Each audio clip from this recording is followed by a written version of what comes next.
What's going on, America? This is Kevin from Kevin's Corner, where I try to make sense out of nonsense. And you know, I'm starting to get the suspicion that this whole Black Lives Matter movement might not really be about black lives. At least not all black lives. Perhaps this is only about the black lives that are killed by white police officers.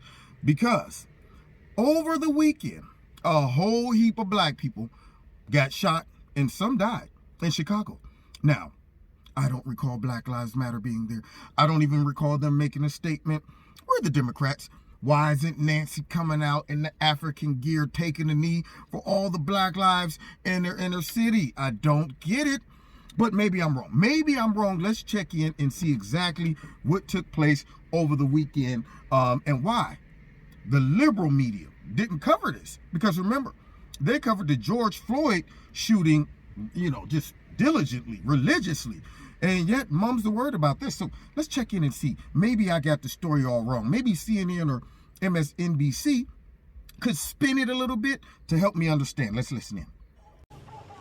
Hey, by the school! He said by the school, he's going southbound! The sounds of gunshots Pow, pow, pow, pow, pow. and sirens echoed. So, the sound of gunshots and sirens echoed through Chicago. Okay, so maybe we get CNN down there. Listen, we're down here in Chicago where these peaceful African Americans are shooting off fireworks, and then these white nationalist police officers are running in to stop them. And in the midst of these people just enjoying themselves, preparing for the 4th of July, the police shot this black man, and now he's being put in the back of the ambulance. And I'm down here reporting from CNN/MSNBC and all of the other fake networks, just showing you how systemically racist these police are. I mean, these people are down here just minding their own business.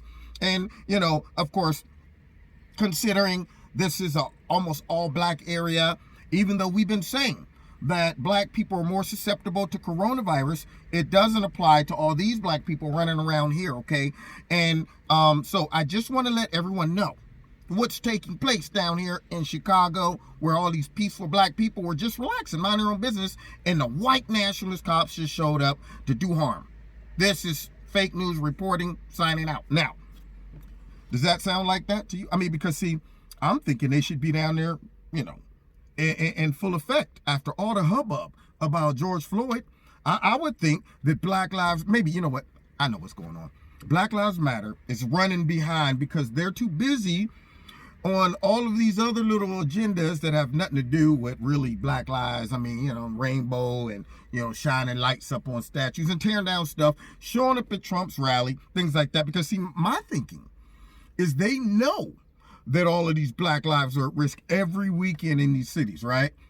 I'm just wondering who's the organizer, who's the person in Black Lives Matter that's responsible for a preemptive strike. Because I would be telling them, hey, listen, the weekend's coming up. Maybe we should go to Chicago, post up there, maybe do a neighborhood watch. Let all the brothers and sisters there know that Black Lives Matter, okay? Not just the black lives that get killed by white police officers, but they didn't make it? Okay, maybe the bus broke down. Maybe they had to stop and pick up a busload of bricks before they got there. Let's go ahead and finish listening to this wonderful weekend that took place in Chicago, and these white nationalist police officers came in and ruined it. Let's hear. So they just loaded him up on a violent weekend.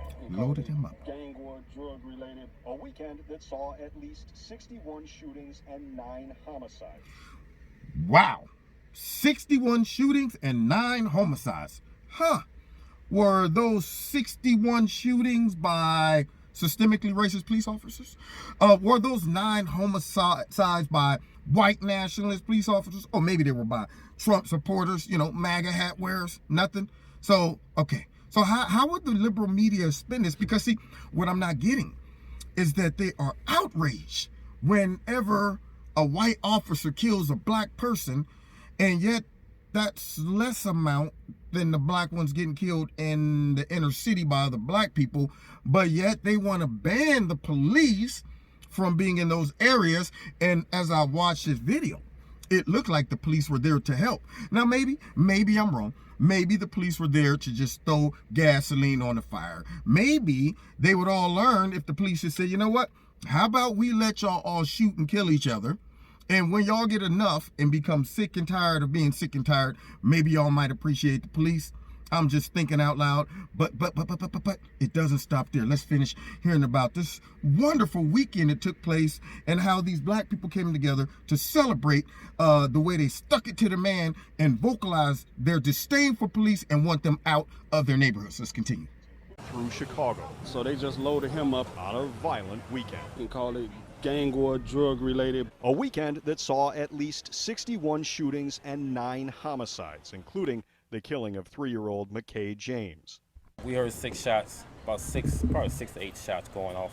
who witnesses say was in a car with his father. Little boy shot in the car with his father. Now, what's ironic about that is that if that happened to be a white police officer or any police officers, that say a black man was in his car and they suspected him to do something, they start shooting in the car and unfortunately shot the kid because they didn't know he was in the car. Do you know how many cars would burn? You know how many police stations would get destroyed? You know how many businesses would be getting looted right now? You know how many race baiters would be coming out of the woodwork right now? I mean, I'm pretty sure if that happened, you would have Jesse Jackson, you would have Al Sharpton. They would get teleported right there on the scene. Just that quick, just show up like, all right, beam me to the racism area where I can do some race baiting. But nobody's outraged over this. I don't get it. That's a young black life. 3-year-olds gone. Yeah. Now, to me, that black life mattered. Maybe they didn't matter to Black Lives Matter. Maybe they need to change their slogan. I'm thinking they should change it to only black lives that get killed by police. I'm sorry.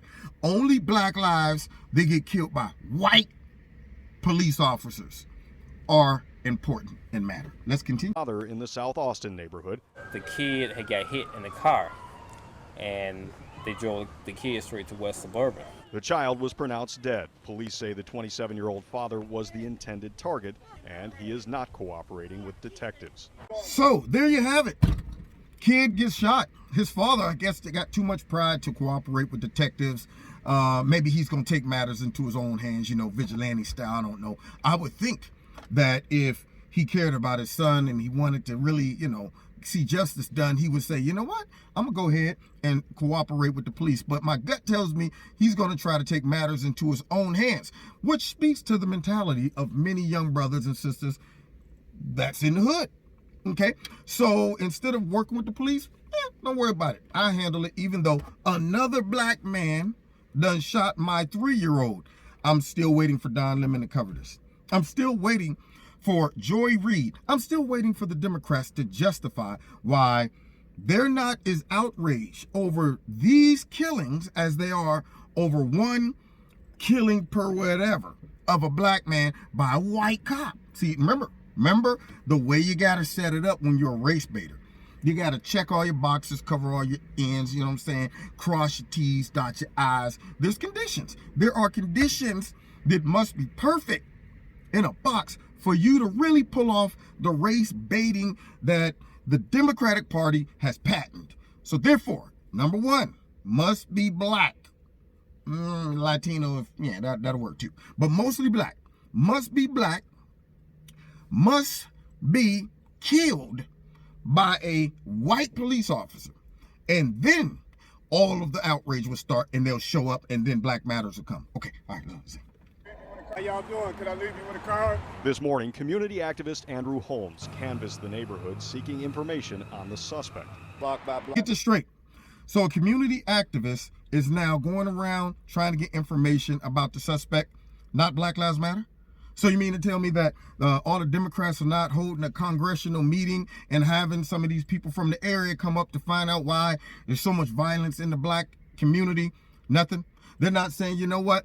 Instead of having wasteless meetings about the rise of white nationalism, maybe we should have a congressional meeting about the rise of black-on-black crime in cities ran by their people. But they don't want to do that. They want to sit back and try to make it seem like we're really being threatened by the rise of white nationalism. Did any white nationalists shoot all these people? I'm just wondering, when is the last white nationalist you heard of that killed a black person? I'm just wondering. But yet there's a rise of white nationalism, and we have to have a congressional meeting about that because that's the number one threat to black people. And white cops. Yeah, white cops didn't do this. Yeah, so let's finish this up. Let's find the shooter.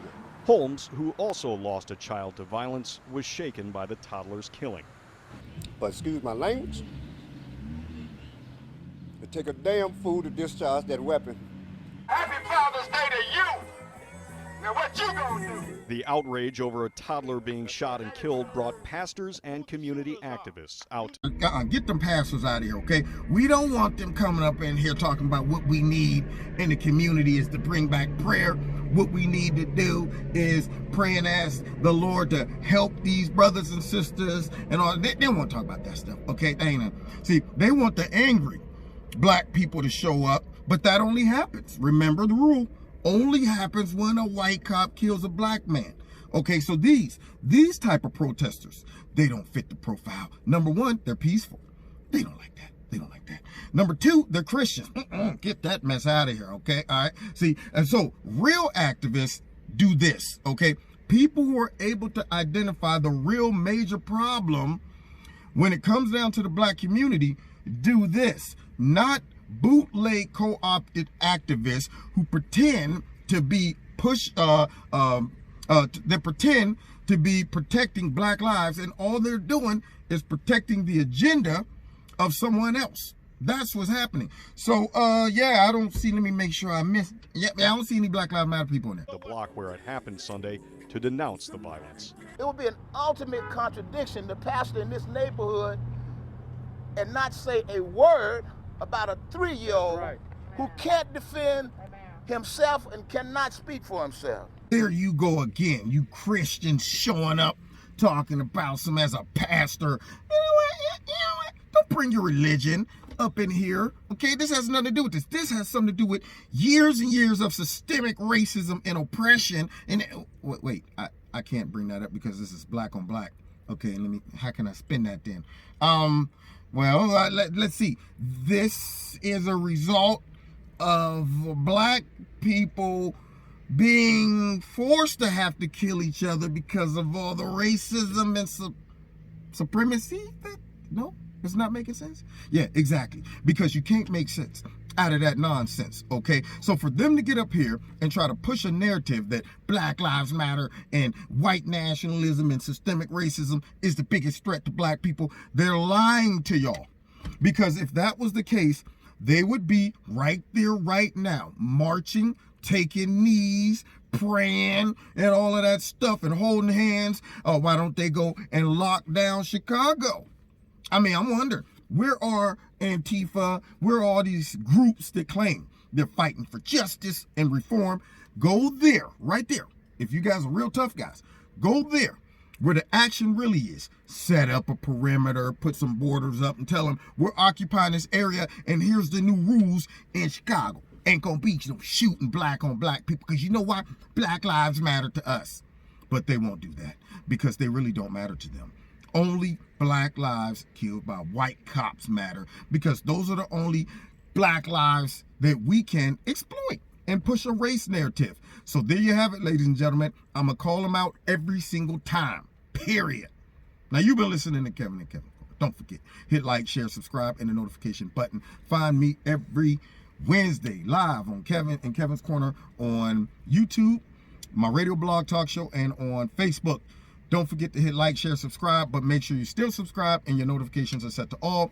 Check out Extreme Tees, my sponsor. If you like the products, put Kevin in the promo code. You'll get a 20% discount. And if you want to donate to Kevin and Kevin's Corner, feel free. There's a link below. God bless you. Next time, Kevin's Corner.